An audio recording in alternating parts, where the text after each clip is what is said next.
The morning sun streamed through the floor-to-ceiling windows of Dr. Maya Richardson's penthouse apartment, casting a warm glow over her simple breakfast of avocado toast and green tea. At 42, she had achieved what most people could only dream of, but you wouldn't know it by looking at her morning routine.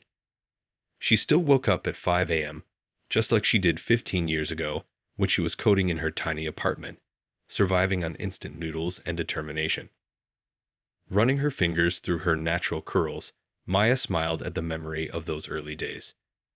Her healthcare AI company, Medisys Pro, hadn't been born in a fancy Silicon Valley office or an Ivy League dorm room. It had started in the cramped break room of the community hospital where she worked as a resident doctor, watching nurses struggle with mountains of paperwork while patients waited hours for care. There has to be a better way, she'd had thought back then, scribbling ideas on paper napkins during her rare breaks. She'd spent countless nights learning to code, her mother's voice echoing in her head. Baby girl, when the world doesn't give you a seat at the table, you build your own table. And build she did. Her first prototype was rough, but promising. An AI system that could process patient information, predict potential complications, and help healthcare workers make faster, better-informed decisions. The hospital staff loved it, especially the nurses who had been her first supporters and test users.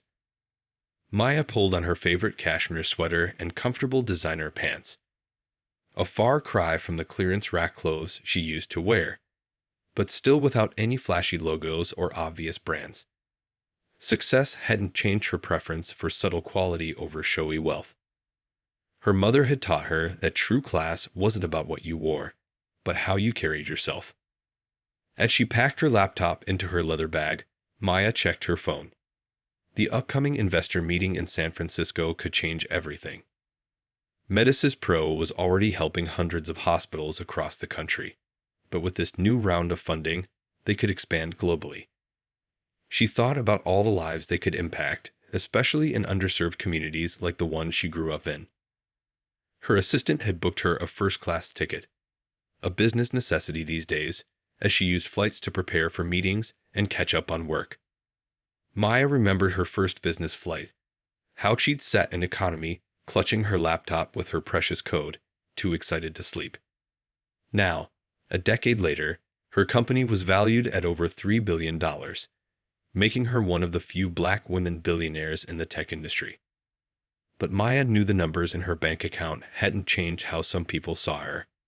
Just last week, at a tech conference, someone had assumed she was part of the catering staff. She had simply smiled and introduced herself as the keynote speaker, taking quiet satisfaction in their embarrassed stammering. Grabbing her phone, she called her mother, their daily morning ritual. "Morning, Mama," she said, smiling as the familiar voice answered. They chatted about family gossip and her mother's garden while Maya gathered her things. These calls kept her grounded, reminding her of who she was and where she came from. As she headed to her private elevator, Maya checked her presentation one last time. The new AI updates would make the system even more efficient, potentially reducing hospital wait times by another 40%. She thought about the single mothers who wouldn't have to miss an entire day of work to get their kids' checkups, the elderly patients who would spend less time confused and worried in waiting rooms.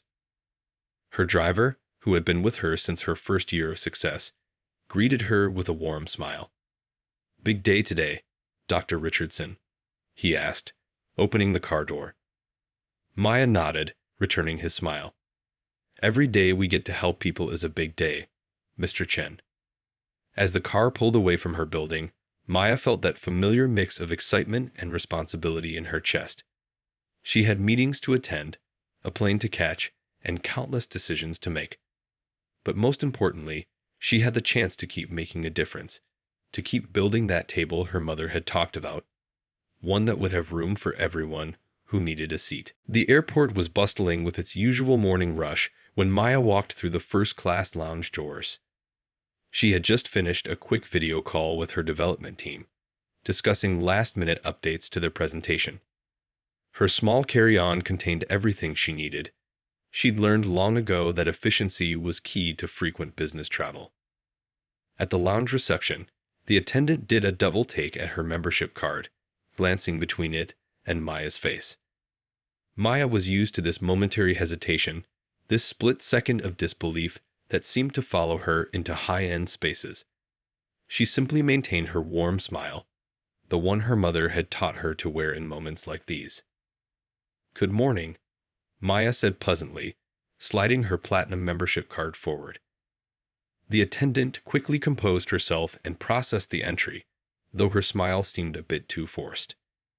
Inside the lounge, Maya chose a quiet corner to review her notes one last time. She sipped her green tea, watching other business travelers hurry past in their suits and expensive shoes. When boarding time came, Maya lined up in the first-class queue. She noticed how the gate agent cheerfully greeted the passengers ahead of her. An older man in a business suit, a young woman in designer clothes, a middle-aged couple in golf attire. But when Maya stepped forward, the agent's smile faded slightly. "Economy boarding hasn't started yet," the agent said automatically, not even glancing at the boarding pass in Maya's extended hand. "I'm in first class," Maya replied calmly, her voice steady despite the familiar knot forming in her stomach. She'd been here before, countless times. The agent's eyes widened slightly as she actually looked at the boarding pass, then quickly scanned it, muttering a hasty "my mistake" without making eye contact. Maya made her way down the jet bridge, her wheeled carry-on gliding silently behind her. Inside the plane, she located her seat, 2A, by the window. She had just settled in, pulling out her tablet to review some emails, when a shadow fell across her lap. "Excuse me," a flight attendant said, her voice carrying that particular tone Maya had heard too many times before. "There seems to be some confusion. Could I see your boarding pass?" Maya kept her expression neutral as she pulled up the digital boarding pass on her phone. Around her, other first-class passengers were being offered pre-flight drinks and hanging up their jackets. No one was being asked to verify their seat assignment. The flight attendant frowned at the phone screen, then pulled out a printed manifest. "One moment, please," she said, her voice carrying a note of skepticism that made several nearby passengers turn their heads. Maya felt their stares, but kept her eyes forward, her posture straight but relaxed, just as she did during difficult board meetings. A second flight attendant appeared, then a third. They huddled over the manifest, speaking in low voices while occasionally glancing in her direction.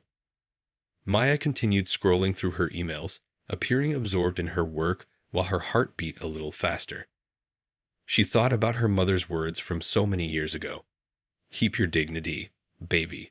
Some people will try to take it from you, but that's their shame, not yours." Finally, a senior flight attendant approached. "Ms. Dr. Richardson," she corrected herself, reading from the manifest. "There seems to be an issue with your reservation. We show this seat as being assigned to someone else." Maya opened her airline app, showing her confirmed first-class reservation, her frequent flyer status, and her seat assignment. She kept her voice low and professional, though she could feel other passengers now openly watching the scene unfold. "I've been a platinum member for 5 years," she added quietly. "You can check my travel history." The flight attendants conferred again. Maya noticed how they smiled warmly at a late-arriving first-class passenger, immediately offering him a drink without asking to see his boarding pass. She took a deep breath, centering herself. The presentation in her bag could potentially help millions of patients, she reminded herself. That was what mattered, not this moment of discomfort. The senior flight attendant returned, this time with the purser. "Dr. Richardson," the purser began, his voice carrying an edge of authority, "I'm afraid we'll need you to move to another seat. We have a situation with our seating arrangements." Maya looked around the cabin. There were still empty first-class seats. She saw the way some passengers were averting their eyes, while others watched with uncomfortable expressions. She felt the weight of the moment, the familiar pressure of being the only one who looked like her in this section of the plane. But she also felt something else, a calm clarity about what was really happening here. Maya felt all eyes on her as a well-dressed couple a few rows ahead whispered to a flight attendant, gesturing in her direction. The woman kept glancing back, her diamond rings catching the cabin lights as she leaned over to her husband. Maya had seen that look before. The mix of entitlement and discomfort that often preceded these situations. "I don't mean to cause any trouble," the woman announced loudly enough for the entire cabin to hear, "but I paid full price for first class, and I expect a certain environment." She emphasized the last word while looking directly at Maya, who maintained her composure, fingers steady as she continued typing an email on her tablet. The purser cleared his throat. "Dr. Richardson, I must insist. We need to resolve this situation before takeoff." His tone had grown firmer, more insistent. Maya noticed how he positioned himself to block the view from economy class, as if trying to contain what was becoming an increasingly visible scene. A younger flight attendant approached with Maya's carry-on bag, already removed from the overhead compartment without her permission. "We found you a lovely seat in Economy Plus," she said with artificial brightness. "It's quite comfortable, and you'll have extra legroom." Maya took a slow, deep breath.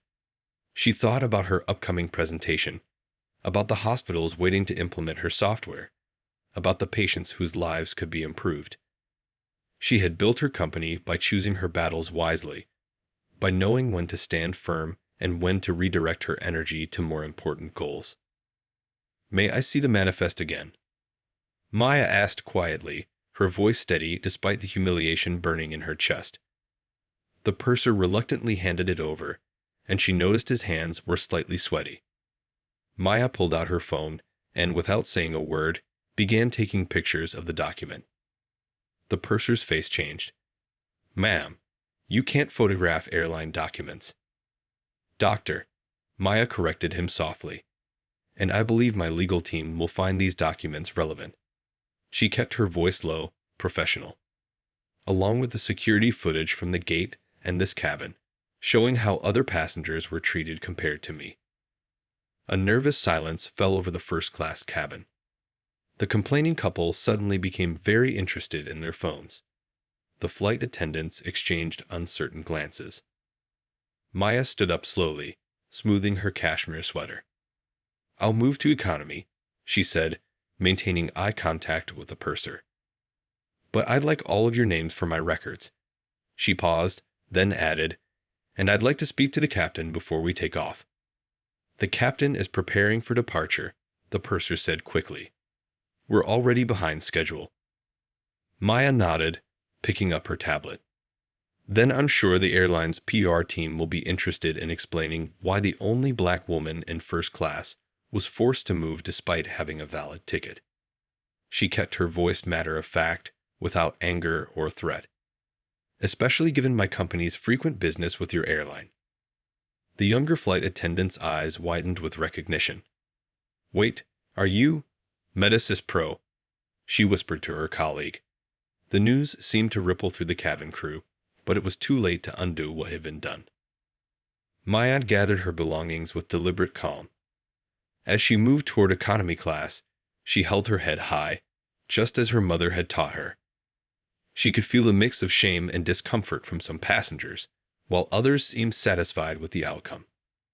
One older businessman had the decency to look appalled, shaking his head at the situation. In her new seat, Maya pulled out her phone again, not to make angry social media posts or call the press, but to send a series of brief, professional emails. Her fingers moved swiftly across the screen as she contacted her financial team and corporate lawyers. In the middle of typing, a message popped up from her mother. "How's the flight, baby girl?" Maya paused, looking at the message. She thought about all the times her mother had faced similar situations, how she had always responded with dignity and strategic thinking rather than reactive anger. "Just fine, Mama," she typed back. About to make some interesting business decisions.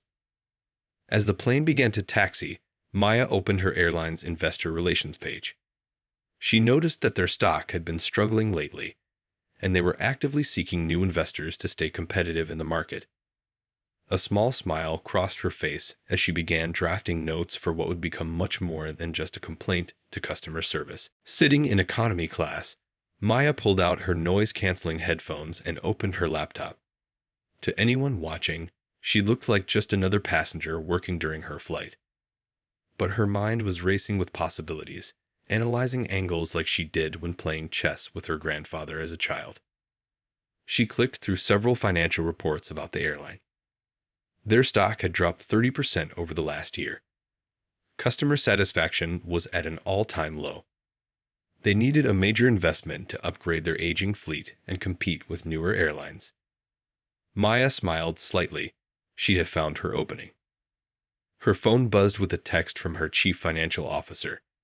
"Just saw your message. Are you serious about this?" Maya typed back quickly. "Very. Get the team ready. I want everything in place by the time I land." The same flight attendant who had questioned her first-class ticket now passed by with a drink cart. She avoided eye contact as she asked Maya if she wanted anything. "Water, please," Maya said warmly, catching the attendant off guard with her kindness. The young woman's hands trembled slightly as she poured the water, spilling a few drops. "No worries," Maya said softly, helping to steady the cup. The flight attendant's eyes welled up with tears. "I'm so sorry about earlier," she whispered. "I was just following orders from—" Maya held up her hand gently. "I understand. Sometimes the problem is bigger than any one person." The flight attendant nodded gratefully and moved on, but Maya made a mental note of the interaction. Change needed to happen at every level, not just the top. Her laptop screen filled with messages from her team as she outlined her plan. Her head of legal affairs was already looking into airline ownership regulations. Her market analysts were compiling data on the airline's vulnerabilities. Her PR team was quietly gathering examples of similar incidents from social media, building a pattern that would prove useful later. Maya glanced out the window, remembering something her father had told her before he passed away. "Baby," he'd said, "when people show you who they are, don't get mad, get strategic." He had built his small accounting firm by taking over his former employer's business after they refused to promote him despite his qualifications.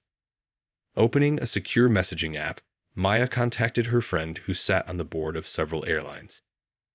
"Need some industry insights," she wrote. "Dinner next week." Within minutes, the response came. "Already heard about your flight. Was wondering when you'd reach out. I'm in." The seatbelt sign dinged, and Maya felt the plane begin its descent into San Francisco. She had spent the 5-hour flight laying the groundwork for something much bigger than a complaint or lawsuit. Her team had already identified the airline's major shareholders, their voting patterns, and their potential price points. She pulled up the presentation she was supposed to give about her company's new healthcare AI features. With a few quick edits, she added slides about expanding into new industries, about transforming traditional businesses through technology and progressive leadership. Her investors weren't just buying better healthcare software, they were buying into her vision of change. As the plane touched down, Maya's phone lit up with confirmation messages. Her team had already secured meetings with key investment banks. They had drafted preliminary acquisition proposals. They had even found a way to keep the whole thing quiet until the perfect moment. Standing up to get her bag from the overhead compartment, Maya noticed the couple from first class looking uncomfortable as they waited to deplane. She gave them a genuine smile, the kind that reached her eyes. They quickly looked away, but Maya kept smiling. They had no idea that their actions today had set something extraordinary in motion. Walking through the airport, Maya carried herself with the same quiet confidence she always had. But now there was an extra spark in her step. Her mother had always said that success was the best answer to prejudice, but Maya was about to prove that strategic success was even better. She stepped into her waiting car, already dialing into her first meeting of many. "Good morning, Everyone, she said into her phone. Let's talk about making some changes in the airline industry. As the car pulled away from the curb, Maya felt that familiar surge of energy she got when starting a new project. But this time, it wasn't just about business. It was about creating lasting change in an industry that desperately needed it. The next 2 weeks passed in a blur of meetings, phone calls, and careful planning. Maya sat in her office, looking out at the city skyline as she remembered her grandmother's words. Patience is power. The morning sun glinted off her coffee cup, still half full and now cold. She'd been too busy orchestrating her plan to finish it. Her phone buzzed with a message from her lead attorney. They have no idea what's coming. Maya smiled, thinking about how the airline's management was about to learn a lesson in underestimating people. Her team had worked around the clock, quietly buying up shares through various investment groups, careful not to trigger any regulatory alarms. Dr. Richardson, her assistant, poked her head in. Your mother's on line 1. Maya picked up the phone, her smile widening. Hi, Mama. Baby girl, I just saw the airline's stock price on the news. That wouldn't have anything to do with you, would it? Her mother's voice carried that knowing tone that hadn't changed since Maya was a little girl trying to sneak extra cookies. Maybe, Maya replied, unable to hide her satisfaction. Remember how you always told me to build my own table? Mum, her mother hummed. Looks like you're building a whole airline instead. Maya laughed, then glanced at her computer screen where the latest numbers were rolling in. Her investment team had managed to secure 48% of the airline's shares. The remaining pieces would fall into place at today's board meeting. She straightened her blazer as she walked into the conference room where her core team was waiting. The energy in the room was electric. Her chief financial officer, a brilliant woman who'd stuck with her since the early days of Medicis Pro, gave her a knowing nod. The board members are assembling in their conference room now, her VP of operations reported. They're discussing the recent stock purchases. Sources say they're nervous. Maya took a deep breath. Let them be nervous. We've done everything by the book. She looked around at her team, feeling grateful for their dedication. These were people who believed in not just making money, but making a difference. The large screen on the wall showed the airline's stock price climbing as rumors of a takeover swirled through the market. Financial news channels were buzzing with speculation of the mysterious buyer. Some suggested it was a foreign investment group. Others thought it might be a rival airline. Nobody suspected it was the woman they humiliated in first class just weeks ago. Maya's phone lit up with a message from the airline's CEO, requesting an urgent meeting. She had been waiting for this. Over the past 2 weeks, she declined all their calls, letting anxiety build in their boardroom. Now, with control of the company almost in her grasp, she finally replied, I'll see you at the emergency board meeting this afternoon. Her team had prepared the conference room at her headquarters perfectly. The view of the city skyline was impressive, the long table gleamed, and at each seat was a detailed folder containing evidence of discriminatory incidents across the airline's history, including her own experience. As she reviewed the final numbers before the meeting, Maya thought about that flight attendant who'd apologized to her in economy class. She pulled up the airline's employee records, noting the systemic issues that led to situations like hers. This wasn't just about revenge, it was about fixing a broken culture. The elevator dinged, and her assistant announced the arrival of the airline's executive team. Maya stood at the window, her back to the door, letting them enter the room first. She could hear their whispered conversations stop abruptly as they recognized her from their passenger photos and incident reports. Good afternoon, she said, turning to face them with a warm smile. I believe we have some things to discuss about the future of your airline. She gestured to the seats around the table, noting how their expressions shifted from confusion to dawning realization. The airline's CEO, a man who'd held his position for 15 years, stumbled over his words. Dr. Richardson, we had no idea. No, Maya said softly, taking her seat at the head of the table. You didn't. But today, we're going to talk about making sure that what happened to me never happens to anyone else on your airlines again. She opened her folder, her voice firm but calm. Shall we begin? The late afternoon sun cast long shadows across the airline's training center as Maya walked through its halls. It had been 3 weeks since she'd taken control of the company, and today was the start of something new. She paused at the door of the main conference room, hearing nervous chatter from inside. The room fell silent as she entered.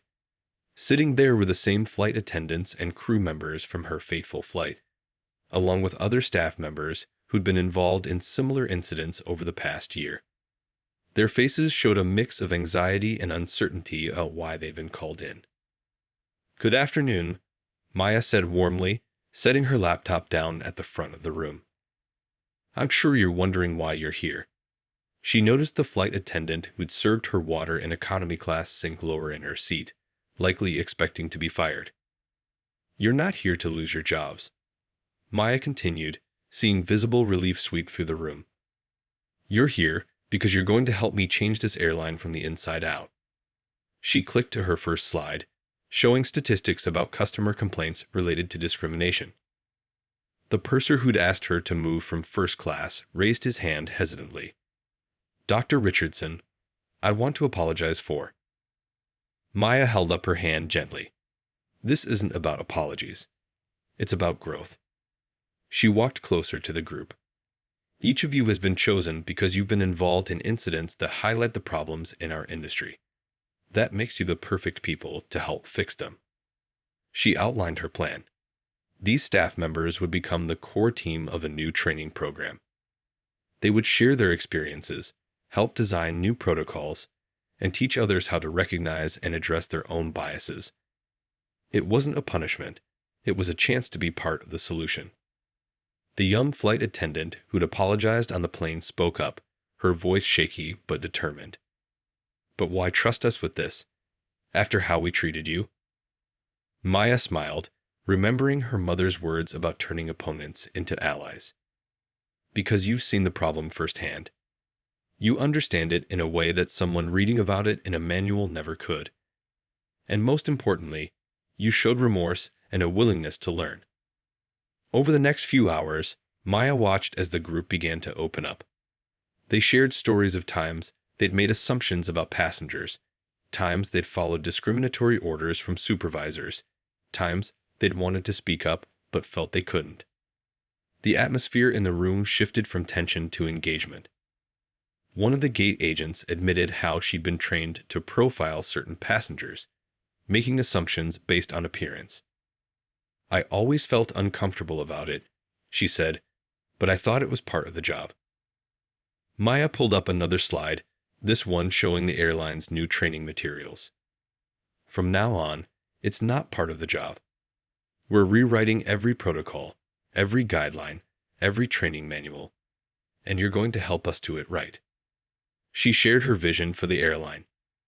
New hiring practices to ensure diversity at every level, clear reporting procedures for discrimination, regular training sessions led by this very group.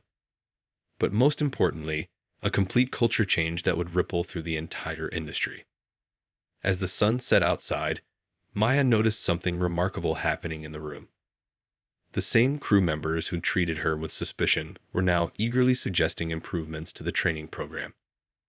They were sharing personal stories, acknowledging past mistakes, and showing genuine enthusiasm for creating change.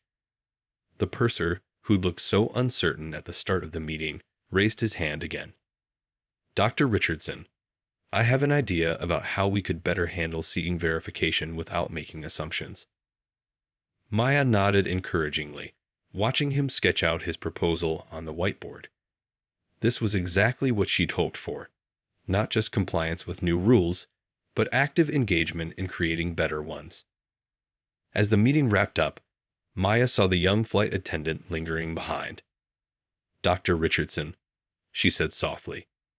"My grandmother, she faced similar situations when she used to fly.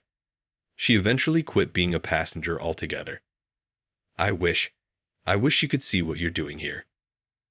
Maya touched the woman's shoulder gently. Then let's make sure the next generation doesn't have to face what our grandmothers did. She looked around the room at the scattered papers, filled whiteboards, and energized faces. This is just the beginning. 1 year later, Maya stood at the window of her office, watching one of her company's newly painted planes take off into the morning sky. The airline's new colors, deep purple and gold, caught the sunlight, a visible symbol of the changes she'd brought to the industry. Her phone buzzed with a message from her mother. Saw your airline's latest commercial, baby girl. Your daddy would have been so proud. Maya smiled, remembering how the advertisement had featured real stories of crew members and passengers from all walks of life. It wasn't just marketing. It was a reflection of their new reality. A knock at her door interrupted her thoughts. Dr. Richardson, they're ready for you in the celebration hall. Her assistant handed her a tablet showing the latest customer satisfaction scores, the highest in the company's history.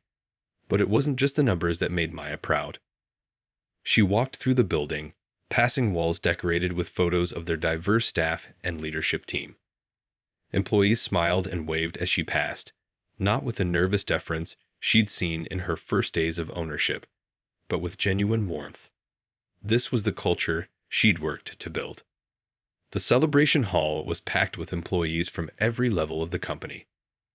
At the front of the room stood the original group from that first training session, now proudly wearing pins that identified them as diversity and inclusion leaders. The young flight attendant who'd once served her water in economy was now head of the airline's customer experience training program. Good morning, everyone, Maya began, taking the podium. 1 year ago, I sat in economy class on one of our flights, planning how to buy this airline. Gentle laughter rippled through the crowd. But what I really bought was an opportunity to show the world what real change looks like. She clicked through slides showing their achievements. A 70% increase in diverse hiring at all levels, a new scholarship program for underprivileged students interested in aviation, and most importantly, a complete overhaul of how they treated every passenger who stepped onto their planes. The purser who'd once asked her to move from first class now stepped forward. He'd become one of their most effective trainers, using his own story to help others recognize and overcome their biases.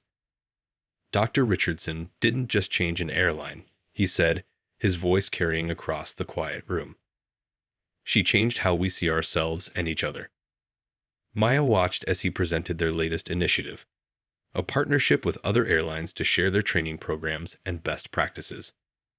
What had started as one incident on one flight was now transforming the entire industry. After the ceremony, Maya visited the airline's museum, where they'd added a new exhibit of the company's transformation. There, in a simple display case, was her old economy class boarding pass from that fateful flight, alongside the notes she'd made while planning the acquisition. It was a reminder that sometimes the best response to discrimination isn't anger, but action. Her phone buzzed again, this time with news that made her smile even wider. Their competitor airlines were starting to adopt similar training programs, pressured by customers who now expected the same level of respect and inclusion they found on Maya's flights. Back in her office, Maya opened her laptop to find an email that touched her heart.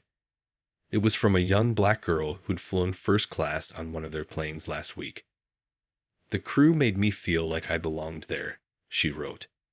When I grow up, I want to be a pilot. Maya thought about that little girl and about her own journey from that economy seat to where she was now. She picked up her phone and dialed a familiar number. "Hi, Mama," she said when her mother answered. "Remember how you always told me that success is the best revenge?" "I remember, baby," her mother replied. "Well, I think I've found something even better," Maya said, looking out at another of her planes taking off into the sunset. Real change, the kind that lasts. She could hear the smile in her mother's voice. That's my girl, always thinking bigger. As the day drew to a close, Maya gathered her things, ready to head home. On her desk sat a framed photo of her parents, and next to it, her latest achievement, an industry award for leadership in diversity and inclusion. But the real reward wasn't on her wall or in her bank account. It was in the thousands of passengers who now flew without fear of discrimination, in the employees who came to work feeling valued and respected, and in the little girls who looked up at her planes and saw possibilities soaring through the sky.